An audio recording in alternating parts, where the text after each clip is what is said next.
Tomorrow we'll be doing experiment 5, which is acids and bases. We'll come back and do gravimetric analysis after Easter break, which is experiment 4. So let's talk about this experiment working with acids and bases. So just as a reminder, some old business because we haven't met. Make sure when you're uploading your assignments that you put them in the right folder. You'll see in Blackboard when you click on the assignments content area that all the folders are chronologically ordered and all the experiments are there in chronological order. So make sure you're uploading everything to the right folder. Also, on tomorrow, you want to make sure you bring your drawers info so you can get credit for being there. And then if you have any outstanding assignments, they should already be uploaded by now. You can check with me to see what you're missing if you have a question. And if you have a question about anything, you can email me at arussell@tuskegee.edu. So now let's talk about what we're doing in this experiment. We're going to be, number one, estimating pH. Number two, we're going to be testing to confirm whether or not your estimates are accurate using pH paper. We're going to be testing different salts to see if they're acids or bases. And we're going to be testing metal acid reactivity, so to see which metal reacts with acid faster. All right, so the question is, what is an acid? And hopefully you've already seen this terminology before.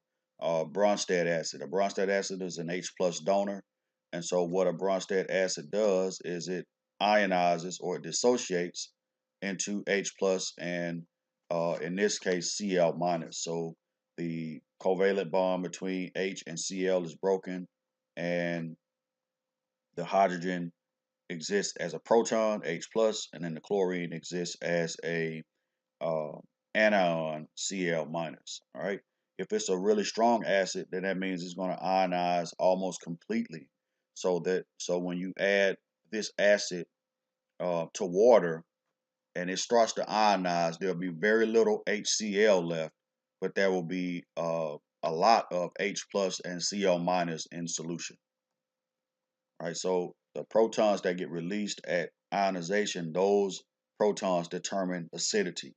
So again, if the concentration of H plus is very high, that means you have a really acidic acid. If it's low, that means that the acid didn't really dissociate completely and that there's still some of the acid left on the left side of the arrow. All right, so how do we measure acidity? We measure acidity using pH, which is a measure of the concentration of H plus. We just said that if the concentration of H plus is really high, then the acid is very acidic. That means that it has ionized completely or almost completely. You can measure pH two ways. You can measure pH using a pH meter, or you can measure it using pH paper. We're going to use pH paper to measure pH, and the way that you do that is you simply dip a pH paper down into a test tube containing the acid, and then you look for the change in color on the pH paper, which is shown here. All right, now so pH is from 0 to 14. 0 to 6 is acidic, 7 is neutral, and then 8 to 14 is basic. So what are we going to be using? We're going to be using hydrochloric acid, nitric acid, phosphoric acid, ammonium chloride, and then sodium hydroxide. And then our metal salts are going to be sodium carbonate, sodium chloride, and then iron chloride. And then we're going to estimate the pH for each, right? So we're going to estimate the pH for the metal salts as well as the acids that are listed above. And you have to ask the question whether you expect that the acids are going to have high pH or low pH, and the same thing with the salts that you're going to test, whether they have high pH or low pH. So remember, if you take a strong acid plus a strong base, you get a salt plus water. So there's a second part to the experiment where we are going to be neutralizing acid doing a titration, right? And so sodium hydroxide, which is a base, we're going to add to each one of the test tubes containing phosphoric acid, hydrochloric acid, nitric acid, and then ammonium chloride. And before you add sodium hydroxide, you should estimate how much is needed. And you'll see that on the report sheet where it asks you to estimate how much sodium hydroxide you think you'll have to add in order to neutralize the acid. In doing this, you can't just add the sodium hydroxide. All right, you have to have an indicator in solution that tells you when you've reached the neutralization point. And so we're going to have an indicator, which is a natural indicator that was developed by Dr. Abugri, who is in our department, who also teaches general chemistry and biochemistry.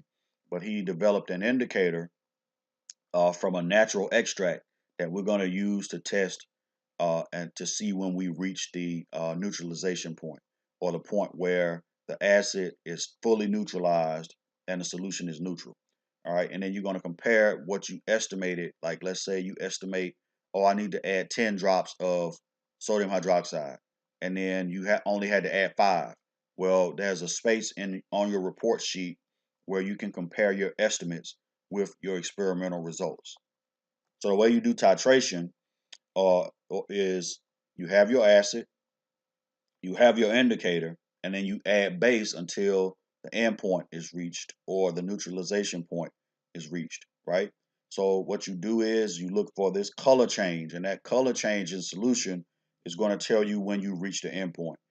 For a good neutralization, you don't want your color change to be very dark, right? You want it to be really faint. When it's faint, that's good. I have faint pink here because a lot of times when you neutralize an acid, you use phenolphthalein as your indicator.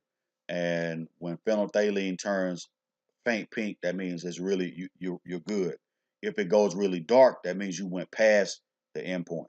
All right. So what happens? I keep adding. If you notice the little drops going in, I keep adding base until I reach this color change. So in this case, it's a little bit faint pink, and I'm able to determine how much base I added, right? I'm just using a dropper. Sometimes you do this using a burette, which we'll do in a later experiment. But right now I'm just using a dropper. So if I added 10 drops or 5 drops or 20 drops, that will help us. You can count the number of drops you add in order to determine what the end point is.